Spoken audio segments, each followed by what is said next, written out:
Back everybody to using Python in GIS. We continue our massive project of processing Landsat data. Now you can modify this program to do all the Sentinel stuff if you're using Sentinel satellite data, but the file names are different and the directory tree is somewhat different on how to get to those. But here we're working with Landsat data. We have our massive script that we created that does everything from start to finish. It does all the text file work and creates the database. And then last time we wrote the script that actually does the raster calculations to create atmospheric correction, for lack of a better term, of creating the radiance bands and the reflectance bands. And those steps were quite easy. Just using the raster calculator to multiply the band digital numbers by a multiplier and then adding an additive at the end. So our basic output was to populate these two directories, the radiance and the reflectance directories that we created previously. All right. And inside of each one of those directories are the result of our raster calculations. One for radiance, one for reflectance. Now, I did not, I'll just say one thing on the reflectance. I did not write a loop that excluded bands 10 and 11. All right. Bands 10 and 11 would not have a reflectance image, because bands 10 and 11 are thermal. And so what I did was, just for ease of programming, I just went in and allowed it to create a reflectance for band 10 and 11, but those values are not true because they're based on a zero reflectance. So you wouldn't use these two bands. But in your code, you could code a statement that excluded band 10 and 11 when you did your reflectance part of your programming. All right. But today we're going to go to the next step. Sometimes it's useful to have composite images. And the composite images you don't really do your analysis on. Well, yeah, you would. You would do your classification on the composite bands, but most likely you're going to use the composite bands to make maps and certain band combinations to show your customer of what you're doing. So that's what we're going to do today, is look at the little bit of code on how to create band compositions, and it's extremely easy. All right, so let's bring up our Python code. I want to minimize this here, sorry. So let's bring up our Python code and look at, well, first of all, I combined that raster calculator at the end of our massive processing script, so it would go ahead and create all those radiance and reflectance. When I ran this entire script, it took 23 minutes to do everything from start to finish, from reading in the meta file all the way to creating these radiance and reflectance images for each band. That took 23 minutes. You can see the advantage of Python, because if you did this by hand, it could take 6 to 10 times as long to do these bands individually for this step here to create these radiance reflectance bands. But this script took 23 minutes to process 22 different images. Okay, So quite efficient.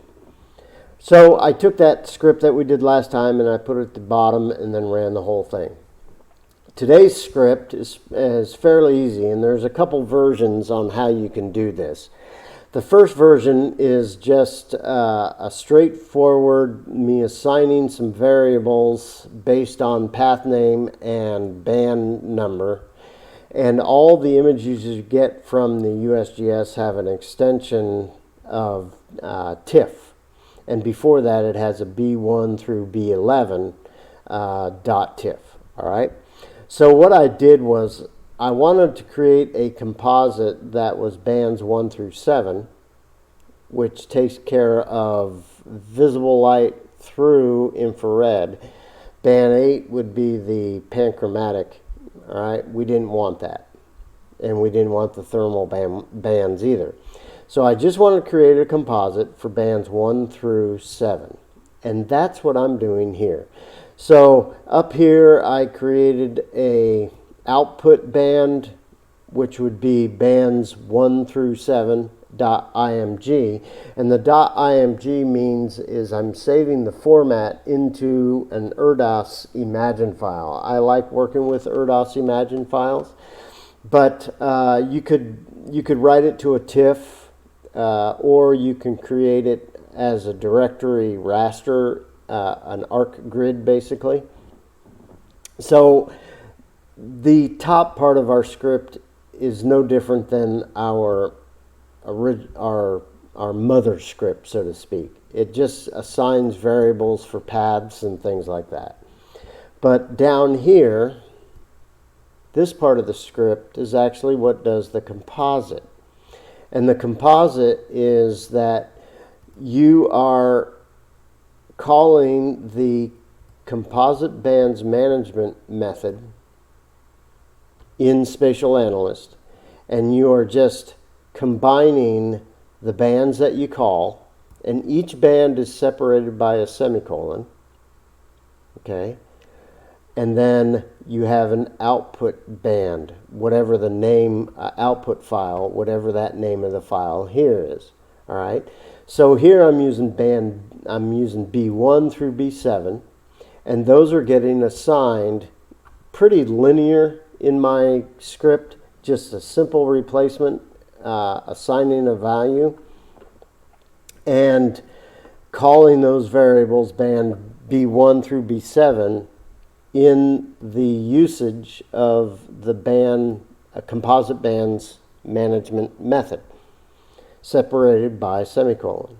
So when you read this out, this would be in quotes, this entire line here, and then you have your output your output file, which is created actually on this line up here. All right.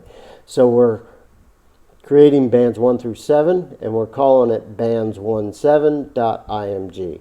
Then you run that, and it creates a composite image. And this took probably 1 minute and 10 seconds to create. No, actually, I'm sorry. This took 3 minutes to create a composite of all 7 of these bands.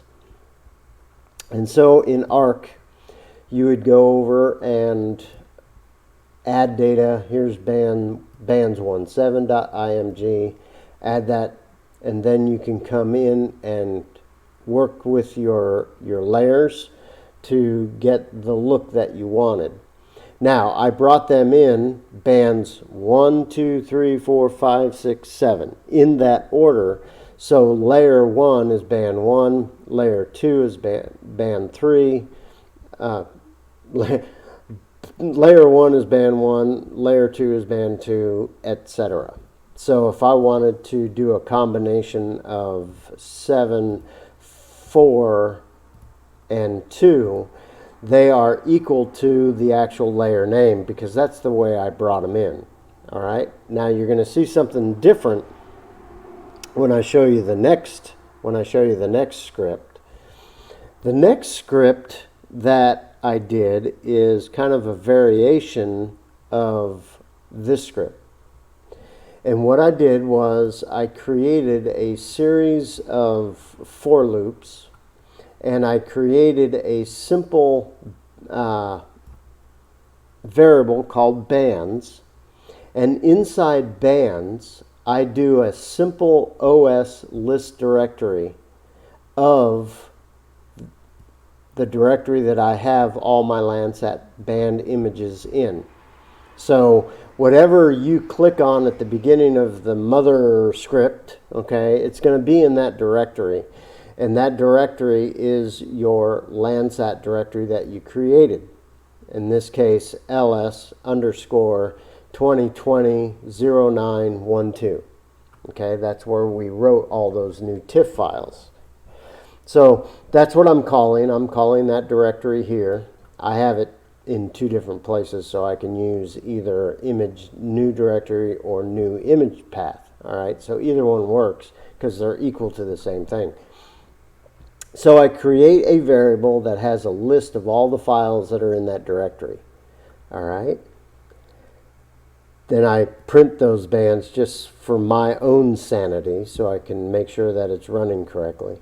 But then I do a series of for loops, and I test this variable. This variable is actually a list of file names, and I'm going through that list item index by index, and I'm only testing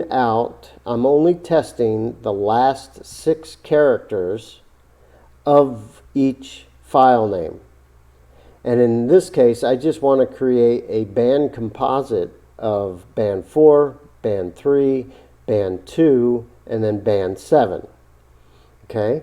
So I am testing the conditions of each file name for the last 6 characters. FIT.4B. Okay, those are 6, that's 6 characters.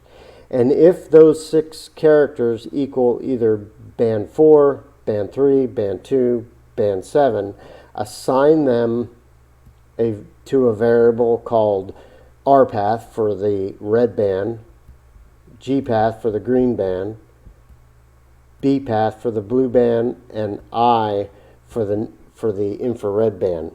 All right. So I do a series of for loops to assign those values based on their band number, and down here I create a brand new variable called RGBI path for red, green, blue, and infrared, and assign this name. I hard-coded the name to 4, 3, 2, and 7 for bands 4, 3, 2, and 7. Makes sense, right?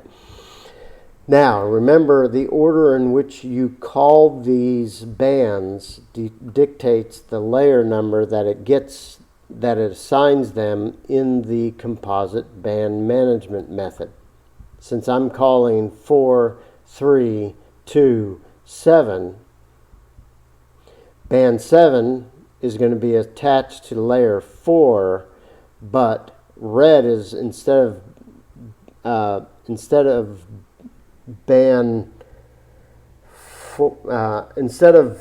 red being band 4 or layer 4 in this case, it's actually going to be layer 1 because that's what I assigned the red band to be. Does that make sense? I think I lost myself, all right? But anyway, the importance is the order in which you make the call determines what layer that band gets on. It's in order, all right? So here I run the arcpy composite bands management method, and I assign all of those variables for each band that I want in order that I want them, and then I create a new image based on this variable with the name, and this variable is simply going to be bands 4327 and .img for an erdos imagine file. All right. Then I run this, and I get my new image, which is bands 4327.img. Then we can go into ArcGIS, add data, find that new image that it created in the composite directory, add that to our list here, our table of contents. Let's turn off this one. Now, bands 1, layer 4 is red. Layer 2 is green. Layer 3 is blue, because that's the order in which I put them. So we are actually looking at the natural color right here. But if I wanted band 7, 4, and 2, since I put band 7 at layer 4, and I put 4 first, it's layer 1, and then for band 2 would be layer 2, and that gives us our false color composite, our 7, 4, and 2. All right? So the order in which you put your bands in the composite bands management method dictates what layer they get assigned to. So a simple script, and you can use either one. You can even do our first one in some kind of a loop, so you don't have to have a whole bunch of lines like I do. So you can do different types of combinations of loops and searches and stuff in order to do your composite bands. But creating composite bands is quite simple. All right. If you have any questions or comments, or you want to show some examples of code of doing it in a different format, that is fantastic. Go ahead and post it to the comments of this video. Be sure to share this video, and make sure that you subscribe and hit that bell for notifications. And next time, we're going to create some indices. You guys have a great day, and enjoy your profession of GIS. We'll see you later. Bye.